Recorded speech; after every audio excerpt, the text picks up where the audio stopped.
Simone. I'm excited to be here with you today. People are wondering why we haven't done the Iran one yet. And I wanted to wait until we had a really interesting and mentally engaging take that we could do on this. Yeah. And we are going to be focused on two core areas today.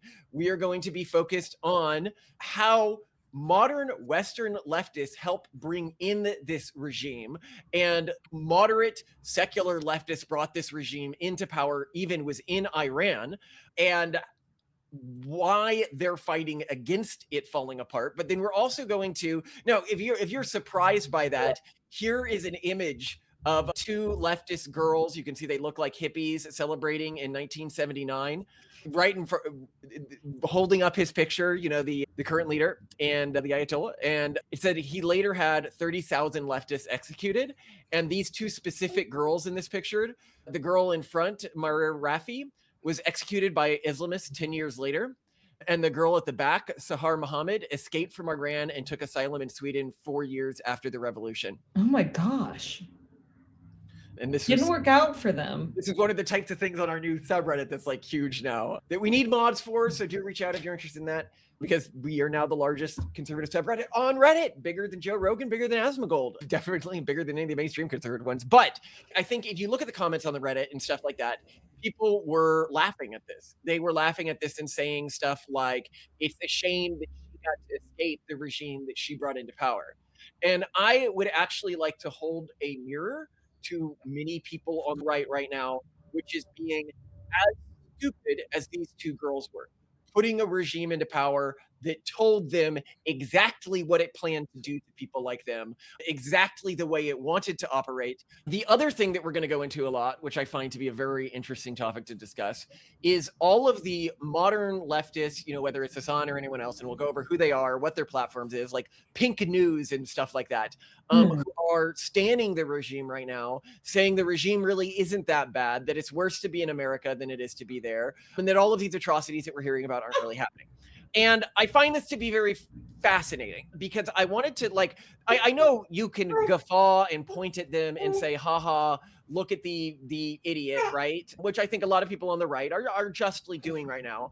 But I also want to be like, I want to understand how this ideology works in their heads. Right. I want to understand. Yeah, what are they saying about the pictures of body bags? How do they actually think?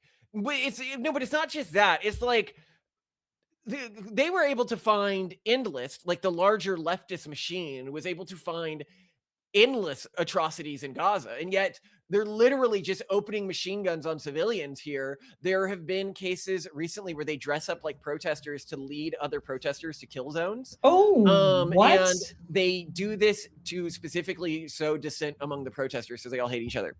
At least distrust each other. Yeah, but I want to go into how is it that they actually don't care about this? Because I know that it's getting through to some of them to some extent, right? And they're trying to downplay it because it goes against whatever their larger agenda is. And people will say, well, they just hate the West. They just hate America. I want to understand, but why so pathologically that it, in any sort of logically coherent framework, leads to these outcomes? And I think that a part of it actually comes from, if I'm just going to lead with this, it comes from the effect discussed in South Park. What's the Garmlick effect? The law of physics that states if one girl screams for something, it will make other girls scream. And then it grows exponentially until all girls within a 5-mile radius are screaming. So how do boy bands use that? All they do is make videos showing tons and tons of girls screaming for the boy bands. Once you get girls screaming, you can't stop them. They're crazy. And that a lot of the modern leftist movement is just basically delusional women standing for a form of authoritarianism, that it's not whether they understand it or don't understand it. They find it to be alluring. And this sort of wider social movement sort of bubbles some people to the top and some perspectives to the top that don't need to pass any sort of logical filter.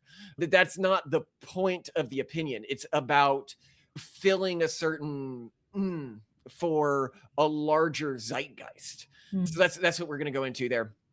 Wow. But before I get into that, I want to go in to what I was saying when I said that there is a portion of the right that is just as foolish as these two girls hanging outside of a cab. Right. And this portion of the right is, of course, the groypers in the larger Fuentes movement. And people know that I've said like things like I'm against the cancellation of him. I am for platforming him. I think the ways that people like Ben Shapiro have treated him has been absolutely atrocious. But I also just want to be like, but he is not shy about the type of government he wants to set up. And so if you look at the government that we have within Iran right now, if you're not familiar with it, it is a religious theocracy where they have a supreme leader and then he appoints a council of religious scholars and leaders. And I'd point out that these are, genuine religious scholars and leaders. This is not like crazy people or like a cultish version of this branch of Islam, right? Like this is a real iteration of this branch of Islam, and that the laws that they are putting into place are the laws found within Islamic texts. We're talking Shia, not Sunni Islam, correct?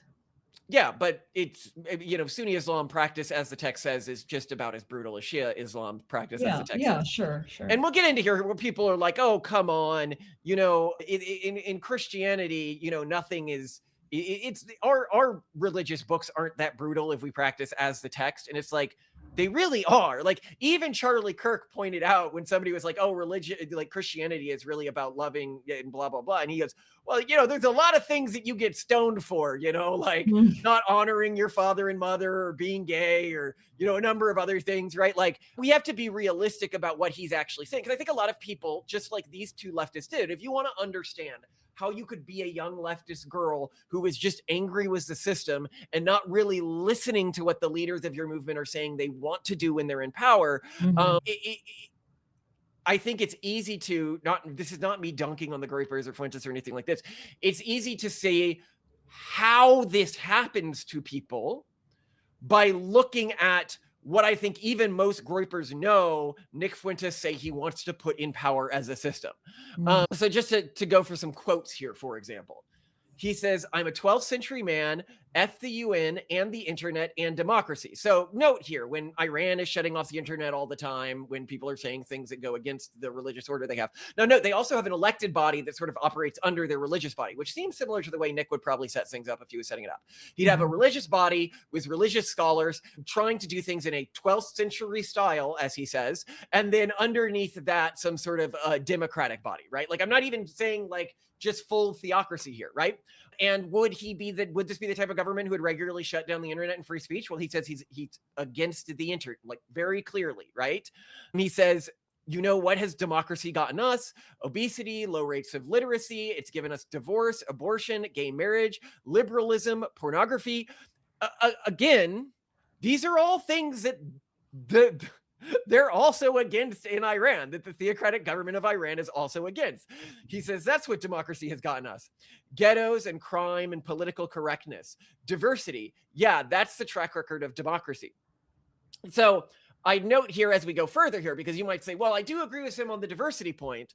What you're going to notice pretty soon is when he says diversity, he means non-Catholics. He is very clear that he wants the type of government he puts up to be a Catholic and a very Catholic government like this. And so I think that we need to go back to what did Catholics in the 12th century do to Christians who were not Catholics, right? Because again, he's signaling to you. And this reminds me of a story I've always had of a friend who were not Catholic in the 12th century. Oh yeah. They were killed. But very severely. Martin Luther didn't exist in the 12th century. There were non-Protestant, non-Catholic factions of Christianity. They were just entirely genocided. Oh. The reason you don't know of them is because they done be dead. They were systemically exterminated. I think there's like one surviving faction, and they're basically just an earlier iteration of Protestants. A lot of them believe stuff very similar to what Protestants today believe. They were just more systematically exterminated.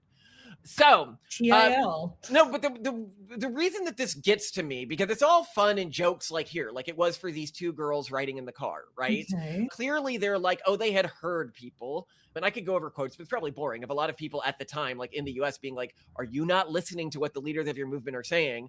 But it reminds me of a Jewish guy I know who had escaped the Holocaust, older guy, grandfather of a girl I was dating.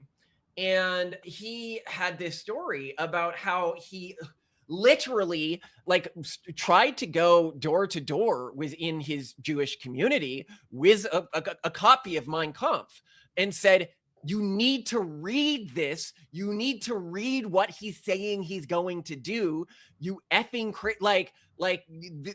he's laid it out. Okay. This isn't a joke. He clearly wants to do this, right? Like, and he went through the community door to door with the book, and eventually he became sort of a pariah in his community and was seen as a crazy person. I've told you this story before. And so he eventually broke out of his parents' house in the middle of the night, shattered his girlfriend's window, and ran away with her.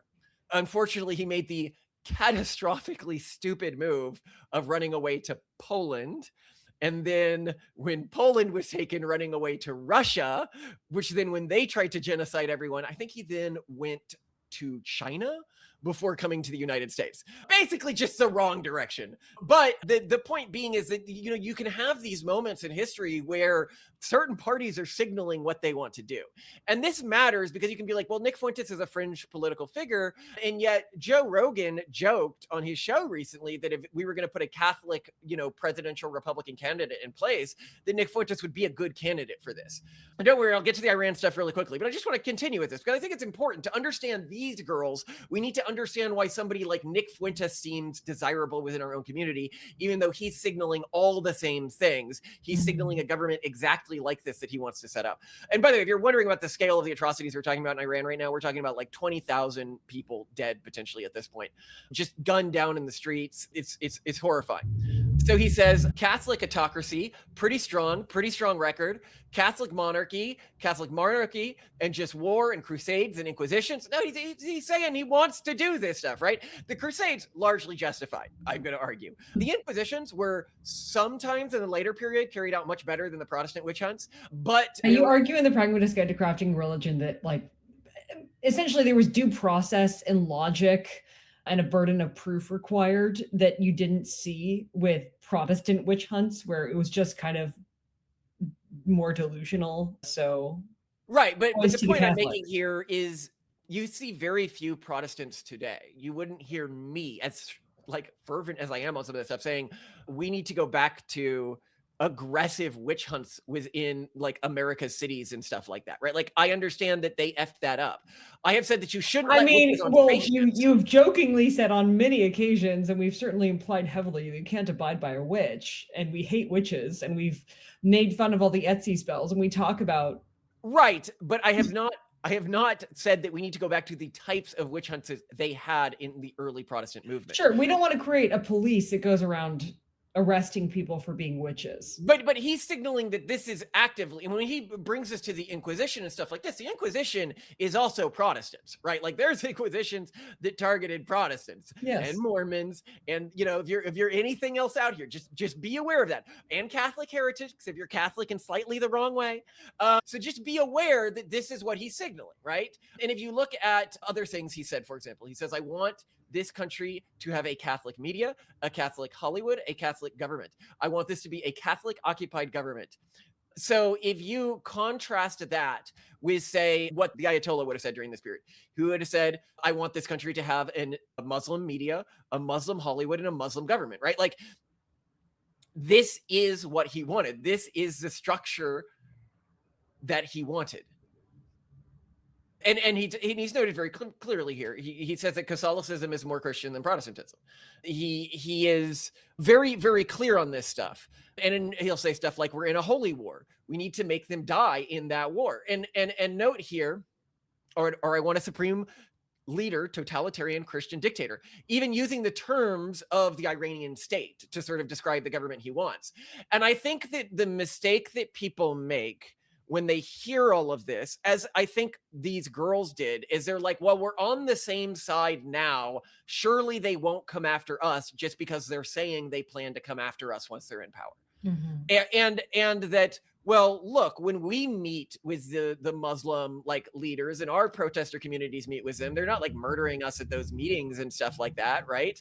So who would do that? How would they actually go that far? You know, how would they? I mean, I just think it's very important that you look at the face value of what somebody is saying their goals are, because you can find yourself supporting catastrophically stupid things for yourself without realizing that you're supporting catastrophically stupid things for yourself, because you think that it's a joke or a protest or an fu to the man without understanding what happens when they get into power, and also how bad it can go. So suppose you go back to these girls back in the time, and they'd explain this to me, but they're like, you don't understand. Like, the Ayatollah is like a cool guy. Like, look, I drove by a car holding his picture, right? Like, and he's going to appoint like religious scholars who have spent their whole lives like studying their religion. And, didn't you know that like Islam is the religion of love, right? And like, and you can point out here, people can be like, well, Catholicism really is the religion. And I'd be like, even Catholics know they've got some really dark periods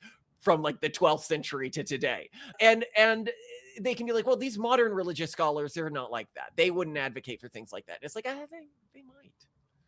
And once they have total power, they might. So now I want to go to, before I go further, do you have any thoughts, Simone?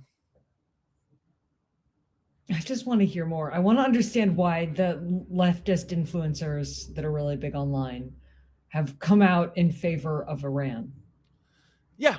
So, the reason I went over that first thing is I think that whenever somebody looks unbelievably foolish to you, and you just can't understand how they would do it, you need to look for a simulacrum of what they were doing that you can mentally emulate with. Okay, so you're trying to set the premise of, all right, maybe people cannot understand caliphates, but they can maybe understand the Catholic equivalent of a caliphate.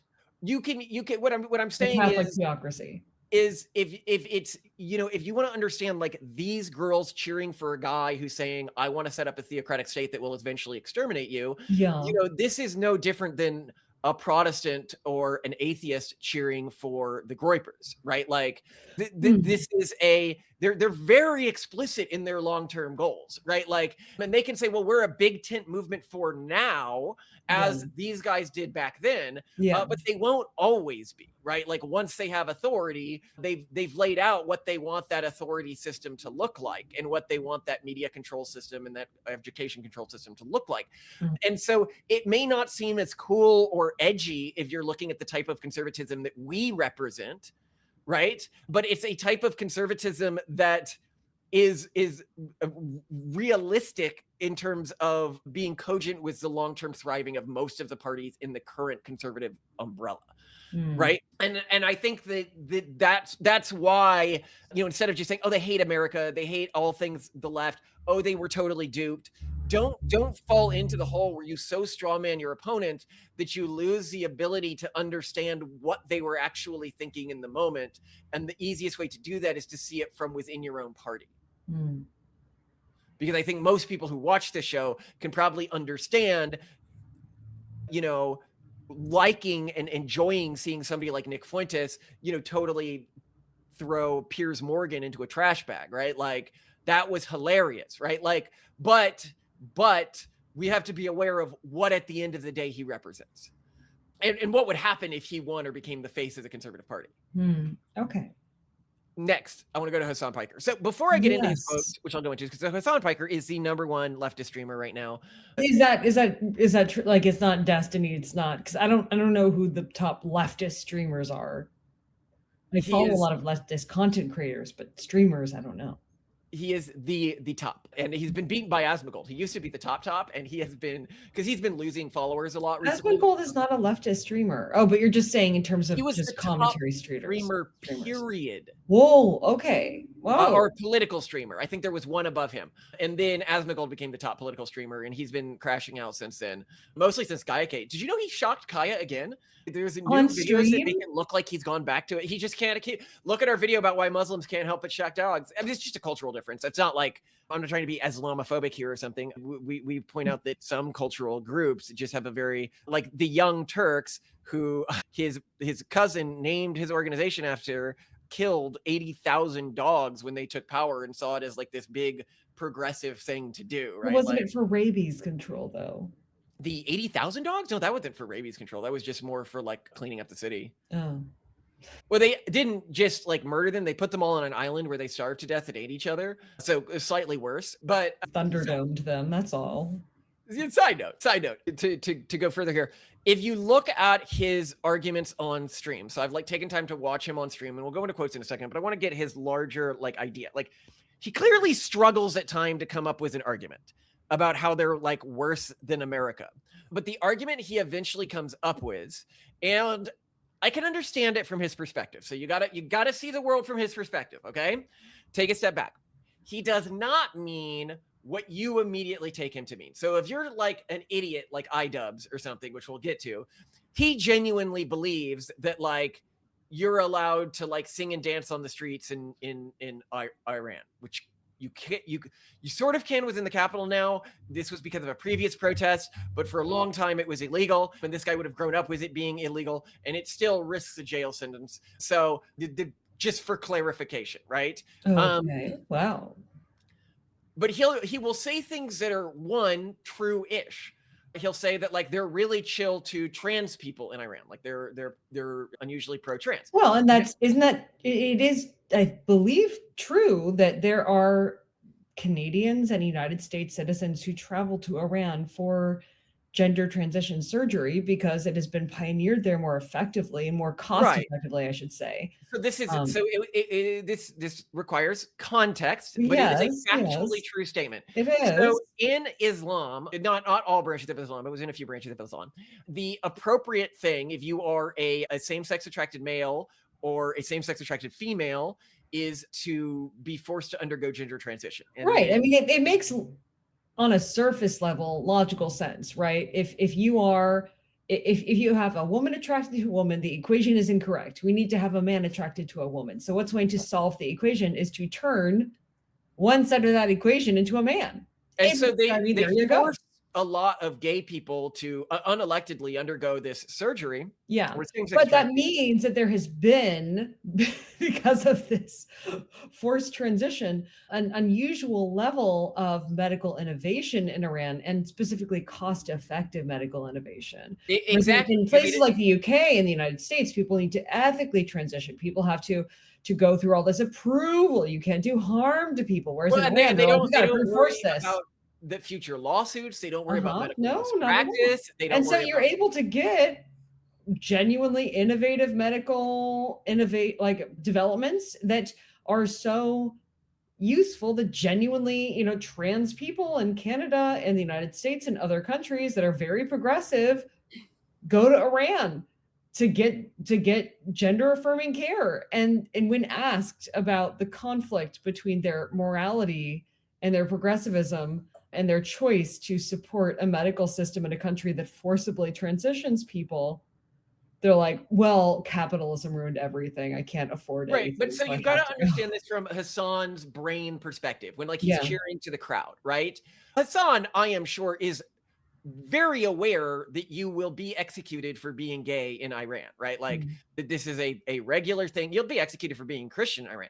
Although there's actually only one state official case of that. Most of the cases are extrajudicial, and they used to kill Jews more, but they don't kill them as much anymore. So wait, so that means you have like a get out of jail free card if you kill a Christian? Because no, it means that gangs like consider them like the KKK or something like that. Go around and will like kill Christians. And right, but are they? If I were extrajudicial, it's illegal to do, but nobody cares. Well, my question though is are they prosecuted when they commit these crimes? That's a pointless question. If you have regular extrajudicial killings, that's like saying, do members of the KKK ever get prosecuted? Sometimes they did. Okay. Usually they didn't. Here's my question. No, it is meaningful. There are some laws on the books that people regularly break, and no one will arrest them for it. Like many states were very, very late to change their laws around interracial marriage, but people got married and they were like, well, of course we're not gonna, that's but ridiculous. The point I'm making here is if you look at a country like Iran, so like right now in Iran, the Jewish community, now the community went from like 80,000 to like 3,000. And this is one of the things we always point out. In Israel, you can be any religion. Like there's all sorts of different religions in Israel. If you look at like every Muslim majority country, they have kicked out the Jewish population and usually the Christian population as well. But they still have a person in the government. Like they elect a Jewish representative for the government to represent. So the point I'm making is just the token Jew. Like there's one spot for them. they're literally like more sensible, the Iranian government, than the government that Nick Fuentes wants to set up. He did not say he wants like Protestant representatives or something, right? He's like only Catholics. Okay, so no, but my question though is it this like the Jew role, like the Jew representative role? Is that how it works? I'm just yes, it's like a millet system. Like they elect somebody okay. from within their community. Okay, the Jewish to representative. represent Okay. in the voting body the Jews of Iran. Wow. Okay, sorry. That's interesting. I'd never heard of that before. Doesn't mean that they're still not regularly killed and stuff like that, but it's just a But thing. they have a representative. That's They nice. have a representative. Okay. Yeah. So you've got to keep in mind, okay, so you're Hassan, you're talking to, it's like girls spamming heart emojis at you. You got to get the mob fervent, right? So if you can point out, and honestly, that Iran is actually pretty decent to trans people overall, it is irrelevant what they do to, for example, gay men. Because in the current progressive hierarchy, gay men are mostly traitors. As we've pointed out, we're probably going to move soon to a point, if demographics keep moving as they are, to the point where the majority of gay men are voting Republican. So with that being the case, with this rapid shift of gay men into the Republican Party, they just don't care about gay men. And that's the majority of the people who are being killed within this system. And to them, gay men are one of the oppressive classes. And keep in mind, to them, this is, I guess, white passing gay men. They're Persians. They're not even Arabs, right? So, like, who cares if you fall off a building, right? So I think genuinely that's part of it. If they're standing transness, it is irrelevant what they do to the gay community. And you actually sort of see this more broadly. Like when you make a point to a leftist that them protecting, like recently there was a case of the trans individual who was masturbating in a woman's locker room at like a fitness program. Another thing I found out about because it's subreddit. But anyway, there are, people standing this. And in the episode where I went over that, I like posted comment boards like from the top of like, LGBT subreddit saying like, this is a totally normal thing to do. Women do this all the time. How dare you get mad at him? And everybody knows that this hurts the gay community, right? But they don't care, right? Because they genuinely, what matters to them is they have a sexual and ethno hierarchy. And genuinely, if you're not at the top of that hierarchy, you simply don't matter. You simply don't matter. And I think it's if your needs, even your life, is being contrasted with somebody else within the hierarchy, right? This is how that works out in the moment. So he's able to make a defense like that. The second thing is when he talks about the United States being worse than Iran, you have to remember that he is including, so if you look at the protests and the people who are dying in Iran right now, he sees that as a direct result of American foreign policy.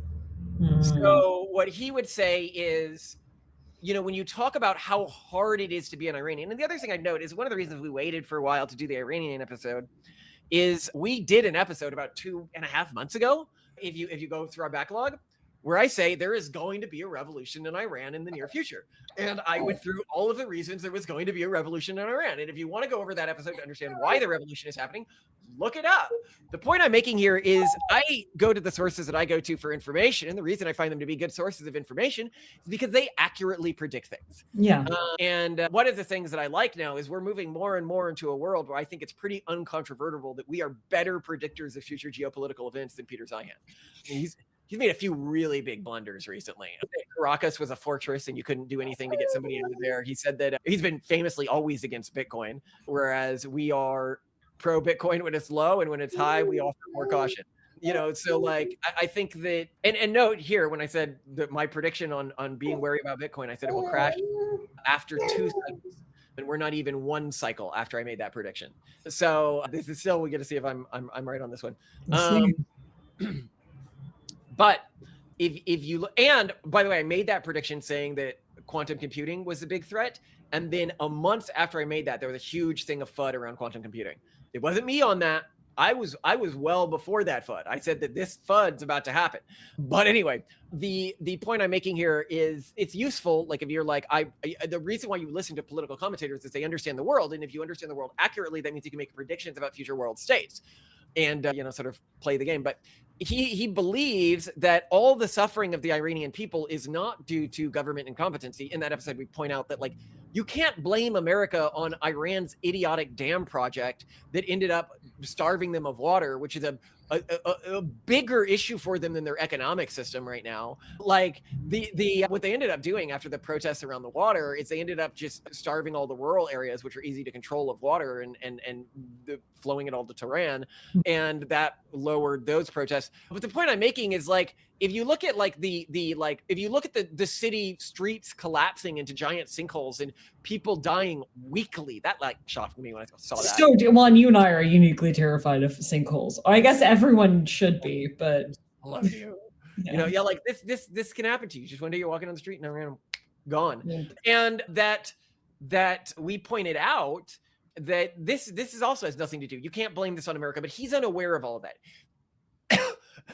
And I genuinely think he is just unaware of Iran's water crisis. He is unaware of learning information in the same way that, you know, Greta Thunberg, when they said, hey, Greta, do you want to hear the opinions of, like, do you want to see the video of like what this video filmed by Hamas of what happened on the October 11th attacks? And she's like, no, I won't watch the video filmed by Hamas of what they were proud of doing, right? Like, because it might change her opinion. So I think for him, he just doesn't gather this information, right? Because if he does gather this information, then he might transform into, if you watch the video we did recently on this brainwashing game that they put out in the UK, the bad options happen if you say, I want to learn more about that, right? Like that's considered, by the way, you know, they took the game down, Simone? They did? So if you say, I want to learn more information, you get the bad ending, right? So this is the worldview of somebody like Hassan, and he means this absolutely genuinely. He thinks that if he goes and searches for information that may disconfirm his beliefs, Greta Thunberg believes this as well, that they're just going to completely crash out. Right? Like they're just going to completely descend into the side of evil. Because I feel like they're in a better position because they stand to lose their careers, their livelihoods, if they alienate their audiences. So they are now, having been subject to audience capture and path dependency, in that dangerous position. We alienate our audience every other week. We did an episode. Yeah, and it's not our livelihood, is it, Malcolm? We're not making a living from this, are we? I just point out that we just did an episode hard critical of Judaism and like I would say 2 weeks ago. We're doing that because we're not afraid of losing our income because we don't make an income from this. Hassan Piker and I don't know what Greta Thunberg. No, I just disagree with your take here. Trust fund kid. Not everyone has to be audience captured if you're making an income from something. And we then do an episode like this one. I guess, Asmongold doesn't care, which is just so wonderful. But he doesn't flip. He does not go as hard. Asmongold wouldn't do what we do, like an episode where he's like, and these are why anti-Semitism is actually rising. And to talk about that, we need to talk about why people are getting angry at the Jews, right? And then this week we're doing an episode where we're like, and Nick Fuentes is, you're actually like a genuine buffoon. As buffoonish as these two girls are, if you want to see his world order put into place, if you are using him as anything other than a tool to move the Overton window, if you are unironically a stan of him, people will laugh at you the same way they laugh at these two girls. And I take these perspectives because I think that they're both true. If you want to talk about why anti-Semitism is rising, you need to talk about things that Jews are doing that are pissing off other people, right? Like that. You can't just say every part of this is somebody else's fault. You need to say, oh, well, this is part of why, right? Like if you want to talk about realistically the Nick Fuentes movie, you need to say realistically the government he wants to put in place is more extreme and anti your interests than the Iranian government. But anyway, the point I'm making here about Hassan's worldview. So when he looks at Iran and he says, and his audience can hear this and understand it, that all of the people protesting right now, and he would see them as violent insurrectionists, they are protesting because of the sanctions that America put on Iran. And you would then say, well, as Asmongold did, he's like, well, you know, but why do they have those sanctions? And then he would say, well, he doesn't go so far to make this argument, but I'm just going to argue from his perspective. He'd say, Well, they were trying to make a nuclear weapon. And who else has a nuclear weapon? The United States, Israel. And Israel doesn't just have a nuclear weapon. They have a nuclear weapon whose plans they stole from the United States and built without our permission, right? Like, yeah. It's not just, he would say, I can understand if Israel says we need this nuclear weapon for our own protection, how Iran could feel equally that they need a nuclear weapon for their own protection, right? Like if you're just standing them there. And I can understand all of that, right? I still think that it was not in their long-term economic best interest or the best interest of their people to enact these policies that caused these protests. They were probably better off trying to form good relationships with Israel and the United States than what they did. But there is a degree of merit in that claim, right? I would just say that unfortunately, Iranians aren't quite as smart, or Persians. Okay, but let's not say they're not quite as smart as the Jews. Israel as a state and Jewish culture lent itself to them being able to build the bomb in actual secrecy, while Iran has not been able to, it's not competent enough to build the bomb in actual secrecy. And so every time they get a new leader building it or something, they get assassinated. Iran could have stopped Israel from building the bomb if they had they were in a position of relative power back then, while Israel was in a position. Israel wasn't always this strong state we see today. They used to have like no tech, very few friends. But anyway, back to this situation. Back to talking about Iran here. So if you put the world in this perspective, the people protesting, and then you're like, well, what about the people gunning down the protesters? Then he'd say, well, like, I wish I could gun down the Nazis in our own country, right? Because, he sort of frames people he disagrees with. The United States people he disagrees with. And if somebody opened up, the way that he and many of the other people who will go over, that they'll talk about somebody like the assassination of Charlie Kirk, they are genuinely happy that something like this happened. They think he deserved it.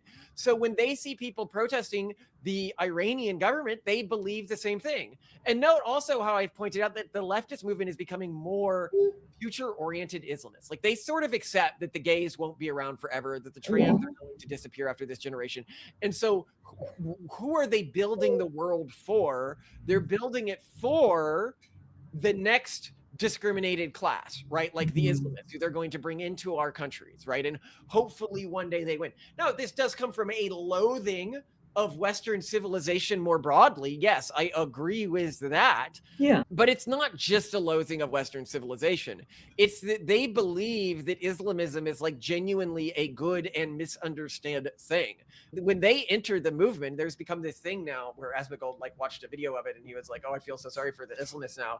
Where like white progressive Karens are like converting to Islam and like wearing hijabs and everything, but then crashing out on their streams about Muslims not being inclusive of trans people and gay people. And it's like, and I think a lot of the Muslim community, similar to, and they're good about this too.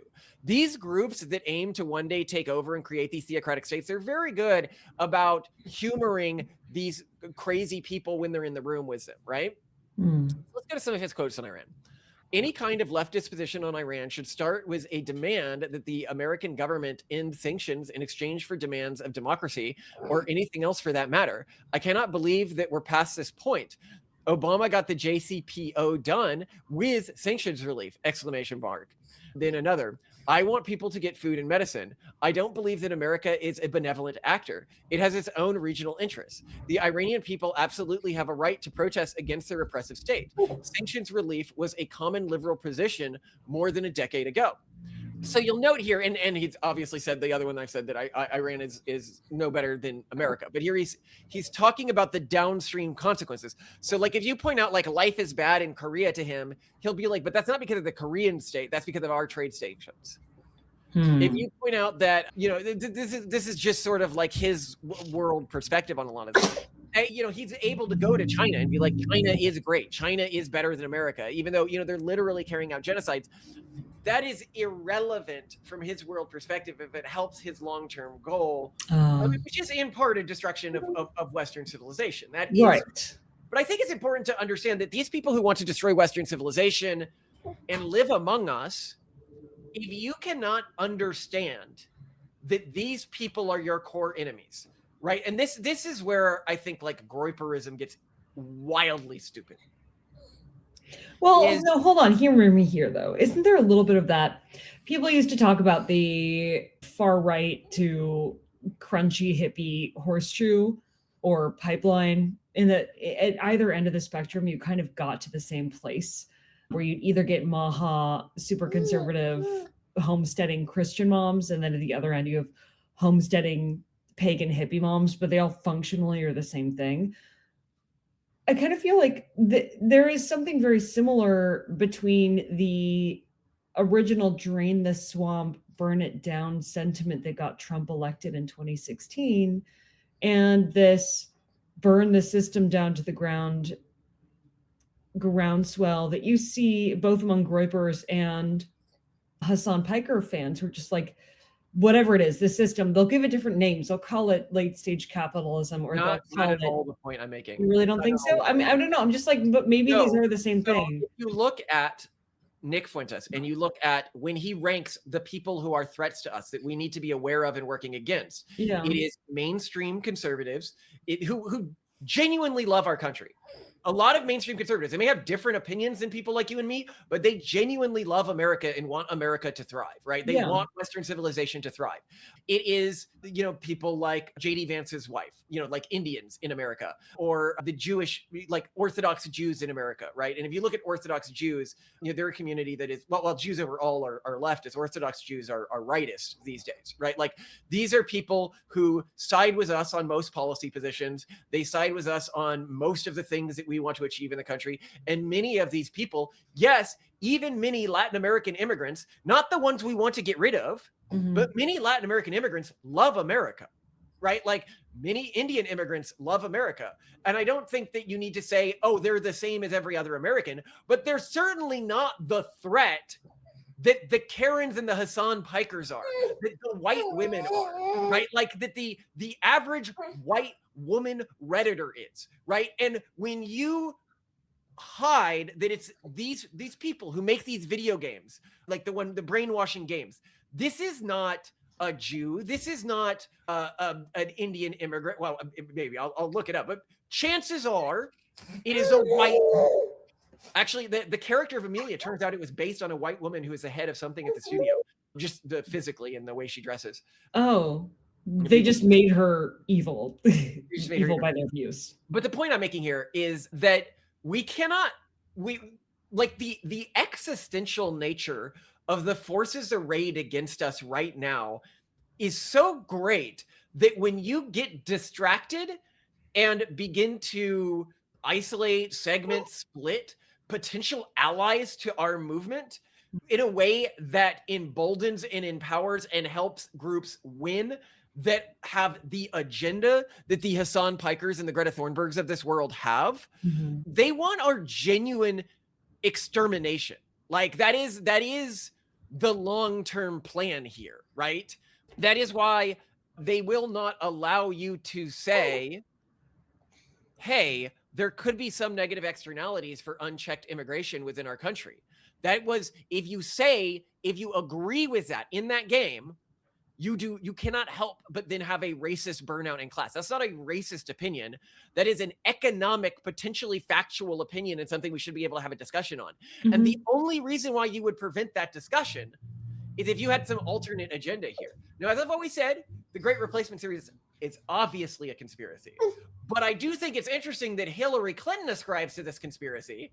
See our video on that, where she literally says, this is the point of this. We need to bring these people into the country because the native population is not having kids right now. And what is that? But the point I'm making here, broadly, is do not forget about the existential evil that is at the heart of our enemy and their real goals. Well, let's continue with other left-wing sources here, okay? Okay. So this is Jackson Hinkle. So Jackson Hinkle is a American political influencer. He has around he has 2.5 million followers on X. So very, very big, right? Okay, yeah. He says, we stand with Iran, all exclamation marks, all capital, multiple posts. This is not a good look. I stand with Iran, do you? No. Okay. He says, in response to recent foreign-backed riots in Iran, mass Foreign-backed? pro-government protests have taken place. This is, obviously done by the government here. He says that these are Mossad riots in Iran and have failed. Mossad riots. Oh, is that? Oh, okay. That's a theory I hadn't heard. Iran right now will only unify the Islamist Republic. So like they really buy into all of this, but I just think he's somebody with his brain turned off. I think if you look at Hassan's tweets, they seem to understand like staying in the realm of like understanding reality and trying to shape it his way. This guy is just saying stuff that's not true, right? Like, now, do I think that Mossad could have had a hand in these protests? Yeah, honestly, they could have. Although it's less Mossad style. Mossad seems to be more about direct assassinations. Yeah. Than or targeting very small amounts of leadership. It's more of a Russian thing to try to get. Yeah, this is more of Russian. I don't think that Russia is doing this. No, but just in terms of diplomatic styles of diplomatic manipulation, Mossad is all about very surgical targeting of influential points or leadership, whereas Russia seems to be more, let's affect the grassroots. Yeah, and if you are unfamiliar with just how aggressive or successful Russia is on this, look at our episode where we point out with copious receipts that Russia astroturfed BLM. And it's a fascinating episode. You blew my mind with that one. Knowledge, and it's weird that people on the right don't talk about this. Yes. I think they want to pretend that Russia is like the right's friend. It is not. It is one of. Because we also did that episode on how Russia even has a visa program specifically designed for people moving to Russia for cultural reasons. They're trying to broadcast to America that, well, we're the place for conservative values. Meanwhile, they are the reason we have the trans movement we have in America now. They are the reason we have the BLM movement we have in America now. They're poisoning the well here and then saying, "Oh, the water's fine over here in Russia." But they don't really care about bringing Americans up. But the point, not really. They're creating this perception. I'm just trying to say that's the perception. Be aware of the groups that are genuinely and successfully turning our country against us, versus the groups that we may have ideological disagreements with in the moment, and we may think America would be better if they weren't in our country, but that we can form a cohesive, larger movement together with them to achieve aims for everyone and build and say, like, this is how we achieve the aims of all of these wider conservative forces, and then say, but X group is genuinely just bad actors, right? Like genuinely, like, for example, Nick Fuentes has always said, don't vote for like any major conservative candidate. And everyone knows if JD Vance wins the next ticket, he's going to say, don't vote for him. He said, don't vote for Trump. He's genuinely a bad actor. Russia is genuinely a bad actor. When you make this big tent, you can have your American Indian immigrants in it, but you guys need to compromise on this H-1B visa issue because it's genuinely really bad for a lot of people. And it's genuinely really unfair for a lot of people if they're willing to compromise, right? But you cannot have Russia.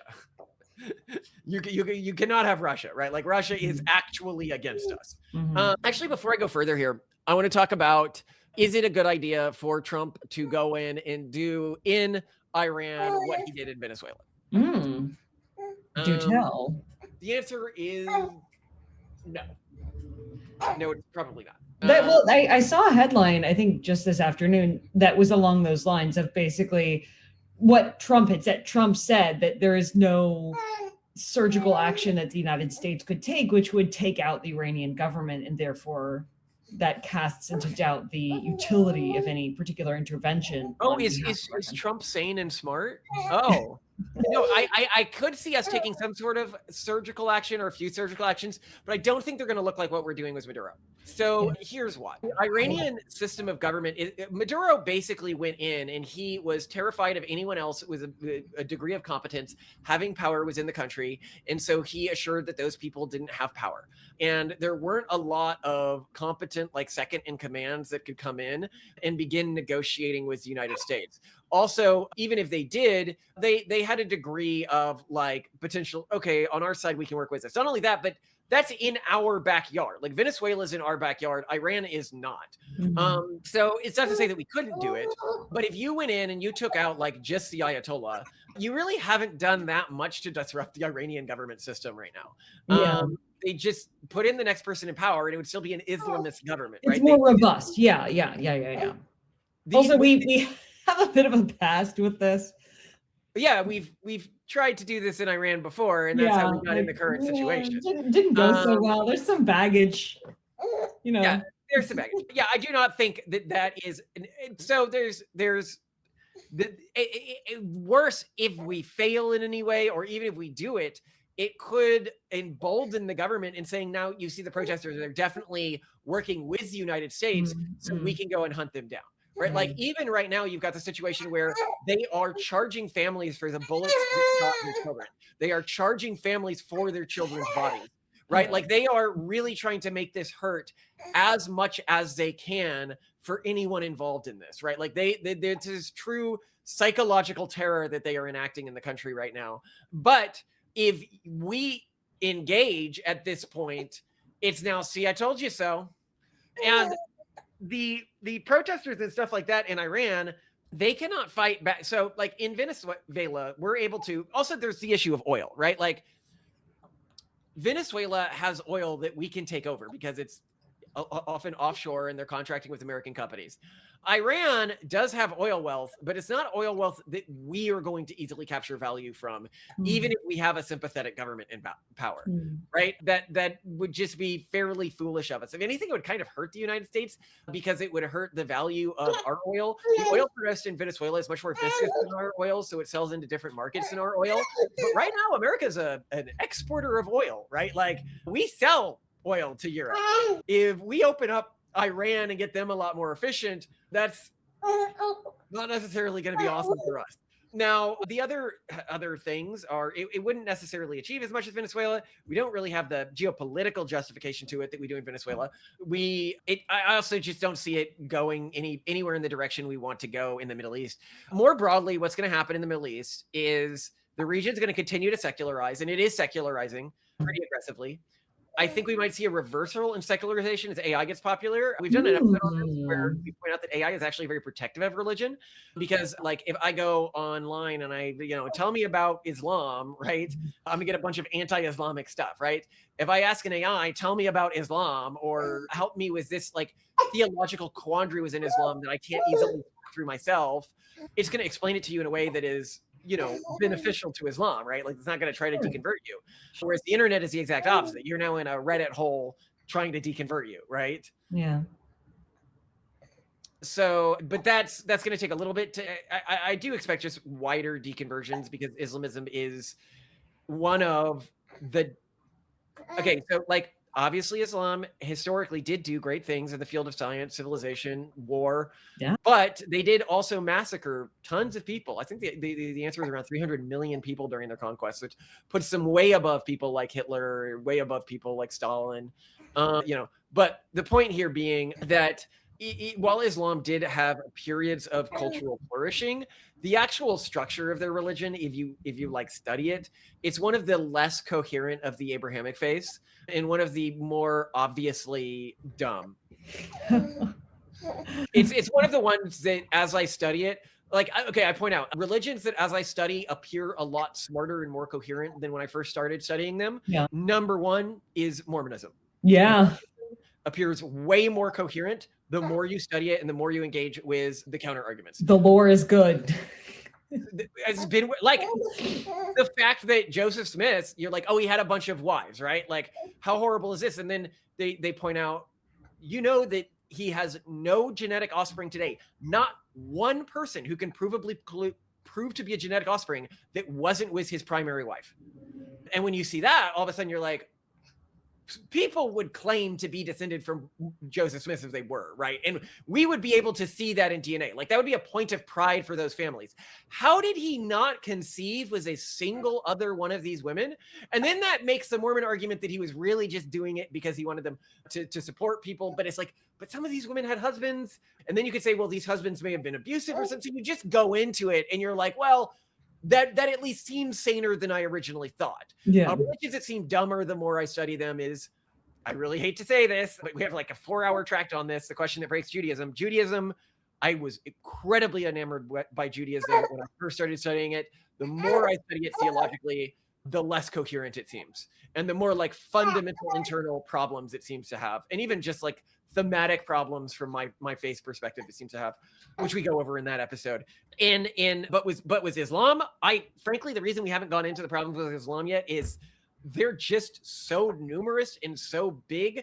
Even when I talk about the question that breaks Judaism, I try to be two-sided in it. Like I'm trying to like, well, here is the Jewish side, here's the non-Jewish side. If I tried to go too deep into Islam, it would just be like, this is dumb, this is dumb, this is dumb, this is dumb, this is dumb. It's just like a not even wrong kind of situation. It's that bad? Yeah. Oh no. Yeah. Well, and like pointing out that like Mecca is probably not even Mecca. Like you're probably all praying in the wrong direction. And we can look at earlier ruined sites and show that they had the... I mean, there's kind of the bigger question of like, the point of many religions isn't to be logically cohesive. It is to be, it's a kind of different solution. You know, people have framed to us Judaism not as something that was ever supposed to be a coherent religion, but rather a cultural technology for, you know, promoting human development and flourishing and civilizational cohesion. I hear that, but that's not what I want for my family. And so when I'm ranking a religion, I'm like, sure. I'm just trying to say, like, a religion isn't necessarily a failure because its lore isn't logically consistent. And as we pointed out in many other episodes, Judaism produces some pretty great results, and that makes it compelling. A failure if its lore causes people to deconvert when it clashes with modernity. Yeah, but the thing is, I'm not seeing people who lean into Orthodox Judaism deconverting. I'm seeing them leaning in. Well, and as I pointed out, I mean, I think that the Jewish, you know, they've been to an extent genetically isolated so long that they may have some sort of like resistance to parts of like the mysticism within the tradition that my descendants wouldn't, right? So, you know, my thought there is this could just be a me thing, right? That these contradictions appear much bigger. But with Muslims, the contradictions appear to like get into them. Now, the iDubbbz thing, they got in trouble. So this used to be a really popular YouTuber, and then he had this wife who pushed him. She's like an OnlyFans streamer and used to be like popular, and it's just like a generic leftist. And he used to be a generic like shot content creator, and she pushed him more and more in the Hassan direction. And I actually think it was the wife who politically radicalized him. Yeah, well, his wife has like a crush on Hassan, which she talks about all the time. And and she's talked about, what is it with these progressive YouTubers who have wives who do not back them? They do not. She said that he would only be attractive to gay women. She said that he could do gay porn. He says that Hassan is everyone's type. Gosh, Hassan is not everyone's type, for the record. Yeah, but she thirsts after. I think that's why Hassan is so big, that he can be somebody who, like, if you're mindlessly like in the crowd of leftist women screaming and not really engaging with any ideology, you do drift towards the hot Muslim, right? Like that is the thing. And I think that we're going to increasingly see the quote unquote hot Muslim be a thing within leftist intellectual circles. I mean, it's not surprising that if you look at the other like top leftist streamer, Hassan's uncle, Igor Girk or whatever, think however you pronounce his name, you know, Muslim or Muslim descended streamer, right? Like the other thing here I'd point out here, when you could say, well, like bring like, why don't you set up democracy in Iran? Like, we don't even know that democracy would work in Iran. Like, look at our video before you crash out, guys. I know that you're Persians, okay? But you are genetically linked to Arabs. And you can look at our video that democracy has never once in human history lasted for a long time in an Arab majority country. I think the thing was it's more than 35 years. And that's crazy because there's like 25 or 23 Arab majority countries, and they have a very, very long history. And yet, if you look at Protestant majority countries, the majority of them almost throughout their entire history have been democracies. Not their entire history, but huge chunks of their history. We go into the statistics and that. They're just basically implausible that there's not a cultural thing at play here. Now, the thing with Iran is that when they were ruled peacefully was by a shah, it was by a king. Like they're probably better reinstalling a monarchy, but the United States and Trump can't do that with the current political world. Also, it doesn't even matter. Like, Iran is not a threat to anyone anymore. They're about to fall apart as a major political power. Again, watch our video where we were predicting these protests. They have no kids. Their fertility rate is effing garbage for their income level. If I put a map on screen here, you can see it's terrible. It's terrible fertility rates across the country, except in like the least economically developed regions. And these people who are having kids in these least economically developed regions, they are not going to be relevant in the future. They have no water, so they have no agriculture in the future. Yeah, it's dire. Oil will become less relevant. They have no AI. They can make drones good, and that's it. Yeah, what? Remind me, what was their big industry? I can't. Oil. Just oil. Only oil. Oil. There has to have been more than that. They could have a diversified economy, but they don't. They had a diversified economy, but it's sort of fallen apart. So yeah, Iran is just in a terrible, terrible position. And it's so terrible and so weak a position that it is not relevant to us in the future. If you look at like what Trump did, I really like that he like hasn't gotten us involved in trying to take over Venezuela. We want their oil. We want them to stop being as egregious in their abuses.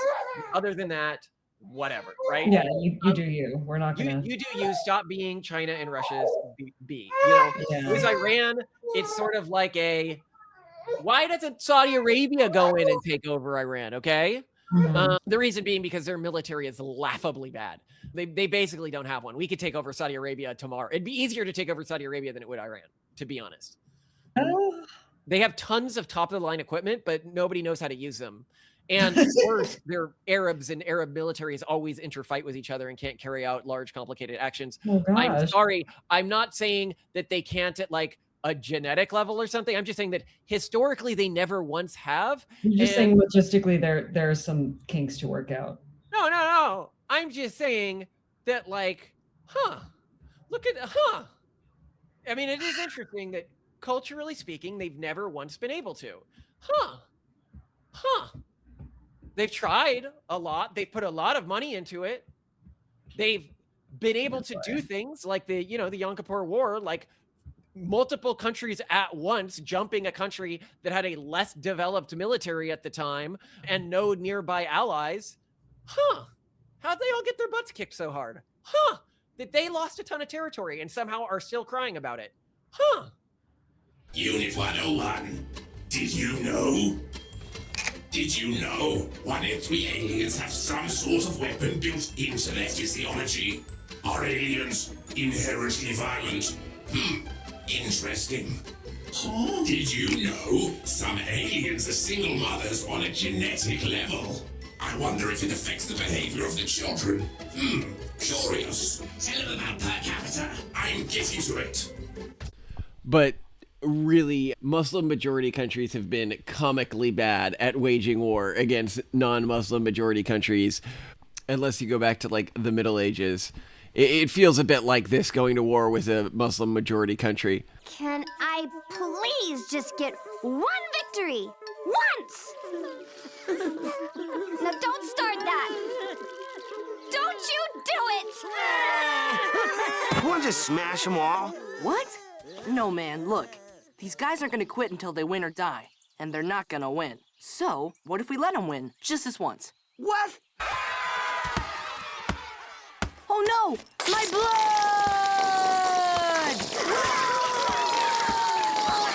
Victory is ours! Oh. This is ketchup? Cube King, wait up! We want to apologize for being fakers. No one will ever fear our strength. But strength isn't your strength. Pretending to be victims. It is. Can I use it to control others? Yeah, sure. Just be righteous about it. But the point I'm making is like, if we wanted to do something. Oh my God, Malcolm. I think it's. I actually think that countries like the UAE, which, by the way, we got to talk about the situation in Yemen, just completely lost Yemen, and the Iranian factor, the Houthis have basically taken over Yemen. So this should be good for Iran, right? Like they got the oil reserves. And now wait, is this something that just happened? I'm not familiar with this. That just happened.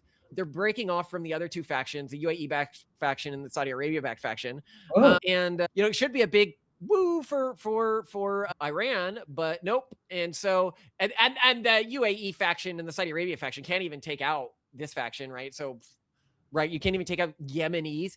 So Saudi Arabia, Yemen is right on your effing border. You children, you need to do what you always do, what you do for your accounting, which is hire a bunch of Saudis and have them sit in a corner, and then hire a bunch of Jews and white Protestants and have them handle your books, have them handle your military, and actually get this stuff done. That's actually been their actual strategy in Saudi Arabia and the UAE. And it's worked pretty well for them so far, except they don't do it in their military because they're too afraid to do it in their military. But they should do it in their military because it would actually work. I mean, they'd literally be better hiring Russians. Slavs. I mean, it's interesting. Yeah. Well, then what do you think is going to happen to Iran? I guess, I mean, my general assumption, if we're talking about my subconscious that doesn't put a lot of thought into it and is sleep addled and doesn't actually care that much, because I just don't think this affects the United States or my livelihood or my work that much, which I think is the position of most Americans. It's only discussed because we all discuss world events as the new water cooler thing. There is no shared TV show that everyone watches. So we talk about Iran instead, and Venezuela and the United States and tech developments and the economy. I just assume that basically there's going to be unrest, and maybe some token political change that may or may not have been nudged along by one or more foreign governments, but functionally not much changes. Maybe there are some moderate reforms, like this does move the Overton window of some stuff in Iran, but Iran cannot change its demographic or climate-based problems and headwinds. And they so are it is not going to climate-based. They are bureaucracy-based. no. Don't forget the water situation in Iran that we discussed. Don't forget I just said Iran's water situation has nothing to do with global warming. It has to do with, well, it might have a little to do with it, but when I say climate, I didn't say climate change. I just said climate. It's not downstream of climate. It's downstream of the bureaucracy of the Iranian government and the corruption, which is, I'm not going to say that Persian populations are more prone to corruption. What I'm saying though is they can't change what has been done. The aquifers are drained. Okay, that you can't change that, and therefore the Iranian government is just going to slide into greater obscurity over time. Well, I mean, this is why you don't set up governments like this. If you set up a government like this in a Catholic majority country, you'd end up the same way. Yeah, but my argument here is one, most people don't really care. They're only talking about it now because it's trending and that's what we do. And based on all of the factors at play, Iran is going to become even more of a backwater. It is not going to become a major player. It's not important. And sadly, if I were Iranian or I had friends in Iran, I would be encouraging them to get out and build a new life somewhere else. The government is going to collapse eventually, not necessarily due to these protests. I'm saying within 10 years. Yeah, well, they're just it doesn't have hooks that will bring it into the future. It doesn't have some demographic asset. It doesn't have tech assets. It doesn't have climate assets. It doesn't have agricultural assets. It doesn't have rare minerals. It has oil. It has oil, but but there are many other places with oil, and oil is going to become, especially with the rise of nuclear, which I think more and more people or countries, businesses, private entities are investing in, is going to become less relevant. So I just don't see anything that would act as a deus ex machina for Iran. And therefore, if you're there, get out. If you're invested in it, divest. Just sell. Not good. You don't need to worry about when something with no future is dying. Yeah. If they have nothing you can loot from the corpse. Yeah. Aside from just, I feel really bad for people who are there and I hope that they can leave. That's it. That's where I Yeah, stand. but a lot of them have. Like, keep in mind the reason you have so many Persian I've got a lot of Persians are cool. Like, I like Yeah, they're American Persians. delightful, wonderful people. But the problem is saying I like American Persians is like saying I like American Cubans, right? Like, there's a common Delightful factor people. in why they're here, right? Like, and that Yeah, factor, but I mean, that's the thing with a lot of immigrants that come to the United States, or at least historically have come to the United States, is that they are uniquely smart and competent and and competitive. that's not the current immigrant wave, which we need to deal with. I agree Well, with this that. is that's the difference between refugee or open borders based immigration and high barrier to entry immigration. Big difference. Yeah. Yep. So Iran will collapse and fall into obscurity, and it is the fate of most governments that are structured this way. The actually about the only place where you really see authoritarian governments operate really efficiently are in Protestant majority countries. The few times there's been authoritarian governments, and they almost never last in Protestant majority countries. Oh, so you're talking about Oliver Cromwell because that you stand Cromwell. That he was incredibly Yeah, but aside from Oliver Cromwell, well, it depends on if you think that other group was an authoritarian faction in a Protestant majority country. what, like when Mormons tried to become separatists? No, that group that tried to conquer Europe and nobody really likes. They were economically pretty efficient. Can we? I'm sorry, I lack the mental acuity to know what you're referring to. What group tried to conquer Europe? And I cannot possibly be talking about Vikings? recently. Russia? Our fans are actually like so baffled by do you right understand how little sleep I'm operating on right now? I mean, list on one hand every group that's tried to conquer all of Europe and almost that is Protestant, and that was Protestant majority. Start listing on your hand. Who has tried to conquer Europe recently? List on your hand. It'll take you 2 seconds. Trump? He's not. It'll take you 2 seconds. Just list All the groups. all the groups. List on your hand. The AFD? Is that what you're trying to? There's literally only 3 groups ever. Isn't the AFD Catholic anyway? There are only 3 groups ever. I'm sorry, you're gonna have to just spell it out for me. I don't know if you're talking about religious groups or one was Napoleon. Okay. Oh, you're talking about this. That's not recent. Napoleon was Catholic. Who did it after Napoleon? They conquered France. Then they conquered a large part of Russia. They conquered. You're not talking about the Nazis. Yes. How does that not jump? Yes, they were a Protestant majority group. And they lost the war. But they were economically efficient during the period. But they lost. But they were led by a Catholic, and that was their problem. Then they weren't a Protestant group. I'm just saying. Hitler wasn't every Catholic. Was time, Hitler Catholic? I don't know. Was he? Yeah, he was born Catholic, and then he became like Wiccan. So then they weren't Protestant. No, their leader wasn't, and that was the problem. But Germany wasn't Protestant either, isn't it? Isn't Germany quite Catholic? No, Germany's majority Protestant. I mean, I would have thought so, but then again, when we were doing recent like fertility regulation research, we discovered just how Catholic influenced German legislation was, and that's what threw me for a loop. I guess. Germany was 54 to 63%. They weren't enough. That's okay, so it's not okay. It is quite Catholic. Okay, that's what I thought. That's the way they fell apart when contrasted with Cromwell. Okay, interesting. Huh. Okay. Sorry, guys. I'm just a stupid woman after all. I'm just when you think Germany in your head, you think Catholic?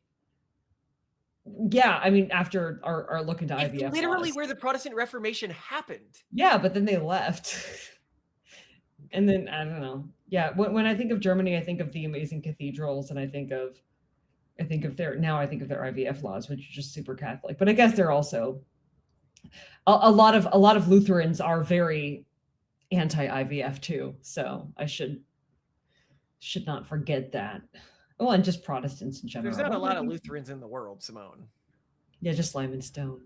Just lime and stone. He and his wife are trying, though. They've done and still do a lot of missionary work. So yeah, good for them. Good luck, guys. I think our techno-Puritan work's going to do better. We're going to get full techno-Puritan. They can have Earth, and we'll have everything else. That's the plan. Yeah. And then Elonism will have Mars. We'll carve out a little thing for Elon's expansionism. Yeah, or whatever it is. I wonder, what his religion would be. The tech priests of Mars. Yeah. We would just call it the religion of X. X is his thing. He loves X. Anyway. Yeah. I love you, Simone, and it's fun to have these discussions with you and hopefully bring ideas to people that you're not getting on the normal talks about this stuff and perspectives that you're not getting. Because I know it's not unpopular to point out that this is what Nick Fuentes wants from a governing structure, but it is what he wants. Yeah. Well, and I think that the bigger picture that people just need to kind of acknowledge is a lot of people are talking about, like the outrage of what's happening in Iran. And like, in the end, this is a sinking ship. The narrative in my mind isn't, how do we reform this country? It's just, how do we get people out safely? That's it. That you don't want to be there. Like this is one of those cases. No. It's how do we get productive people out? We don't want a big refugee crisis either. Well, we can send the refugees to places we don't like. It's kind of like glitter bombs, like Germany. To take all the refugees from everywhere we don't like and send them to Germany. Pocket sand. Here's some Iranian refugees. Here are the annoying ones. They're sort of the center of the rot that's destroying the world right now. Well, I mean, But again, the point I want to end with is always remember that these people like Hassan and the Karens, they genuinely want a complete destruction of Western civilization. There are many people who agitators on the right will try to get you to hate that do not want a destruction of Western civilization. And it's just, again, I just see so many echoes. A lot of conservatives voted Trump into office in 2016, genuinely hating Trump, or not at best not. But that's not the point. They just wanted Trump to break things. And I think, a lot of people are, well, I like Iran, not because I agree with anything or even know anything about Iran. I just know that Iran wants death to America. So great, let's do it. Like, I like Iran. But that's not the point. The enemy of my enemy is my friend, that kind of thing. Right, but that's not the point. I get that you say that. I just don't really understand. So the point is that Trump, you might have supported Trump because you wanted him to break the system. Yeah. But if you listen to what Trump was saying, he's not saying he wants to start an inquisition.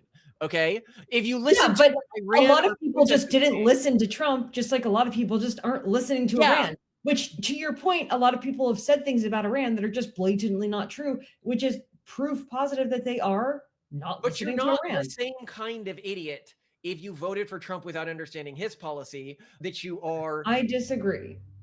So you just think anyone who doesn't understand what somebody who they're standing for actually represents is just equally buffoonish? Well, think about it from this perspective. We often talk about the various stages in the war or the jihad of demographic collapse and pronatalism, right? That right now there's a lot of groups that are all fighting in favor of pronatalism and inheriting the future. And right now we're all fighting collectively for cultural sovereignty. We're united in this battle. We know that there's a stage after this where some of them then turn on other groups and are like, no, now you're all going to be just like me. We don't believe in cultural sovereignty anymore because now I have the power and the mandate to turn on you. There are stages of battles.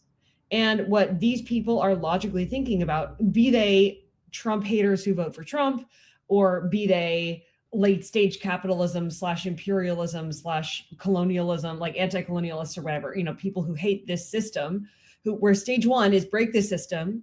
And then stage two is build the thing I want. And their assumption at that point is, sure, Iran and I are allies now, and then I just destroy Iran after that. I wasn't talking about Iran. I was talking about Fuentes. I don't care, but you see my point, is that there are stages to these things, and people will ally with people that they later plan to destroy. Because the analogy I was making was the progressive girls who stand the Ayatollah being comparative to the people who stand the right. That's the point I was making. I wasn't talking about Iran today. I was saying the progressive girls who stand the Ayatollah, if they had some sort of long-term, the enemy of my enemy plan, it was retarded. And it ended up with them being killed, right? Like Well, welcome to humanity. We're not. You are unique, and I love you for this. And that you think of second and third order consequences. You think several steps ahead, and there's a lovely 0.01% of humans who do that. Guess what? Most humans can't think beyond the next 5 minutes. Most humans cannot think long term. They think just in terms of now. So no, yes, I agree with you, Malcolm. Those girls are idiots. Now, look at our entire economic system, our entire political system. Can our politicians think beyond their next election cycle? No, Malcolm, they can't. But I can still judge somebody like a listener of this show for. Well, then welcome. You don't even have to put mental thought. You don't have to spend the tokens on judging, because you can just assign an automatic assumption that they're going to be idiots, because that's the 99.9% of the time you're going to be right. Our fan base are not idiots. That's because they're a very small niche fan base, and this is why we don't. We only have autistic fans. I'm saying this is a very, very, very small audience of very interesting and smart people. This is not representative of the real world, and that is why people. Okay, Simone, we're running long with this episode. We have to. The audience can enter in the comments who they agree with here. Okay. Yeah, they made it this long. Love you guys. Bye. So I sent you an urgent test, a request, and it's for our fans as well, which I need you to accept the mod request on Reddit, because we're already getting warnings for being unmoderated. Ooh. And we do have one of the largest subreddits now, the largest conservative subreddit on the website by a significant margin, bigger than Joe Rogan, bigger than Asmongold. So, and it's actually a pretty fun subreddit. And your only goal as a mod is to keep us from getting banned. Okay, that's our rule. Let's get the minimum modding necessary to keep from getting banned. Well, so like I had to delete one today that was saying that what's her face deserved it. Renee. And saying that they were happy that she was shot. And I was like, come on, guys. Come on. A modicum of self-control. I know when you're not the mod yourself. It's tough. But anyway. It's tough to live in this world. Okay, yeah, I thought you actually want us to actually mod, not just. And if you reach out about doing this, like let us know how we know of you from either like the comments or the Discord, because obviously we don't want somebody to come on and like kick all the other mods or something, which people do. Wait, you have a picture? You can put in a picture? Yeah. Oh, there you go. I didn't know that. All right. And well, but actually, the beginning of this episode, which I'll start soon, is actually partially inspired by the subreddit. Really? Oh, color me intrigued. Yeah. All right. Oh, how was the comments? I listened to some of them. They're pretty positive. After a while on the gay episode. Yeah, they just pointed out you were wrong about the Alien series, and I was right, which is said very that it was satisfying. in number 3 where she's impregnated. Yeah, which is, I feel like I'm not a crazy person now, because I haven't seen the third one, and I don't think people would. I mean, a lot of people were like, the third one doesn't exist. We do not acknowledge the existence of the third one. It was so bad. It's not canon. We reject it outright. So, well, that's yes, great. All right. Indy love. Ow, ow, what is it, Indy? What is it, Indy? What is it, girl? What's up? What is it, girlie?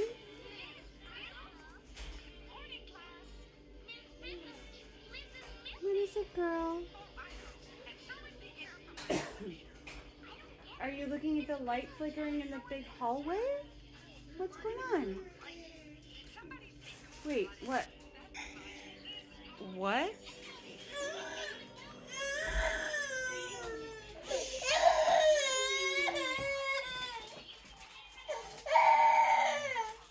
What on earth?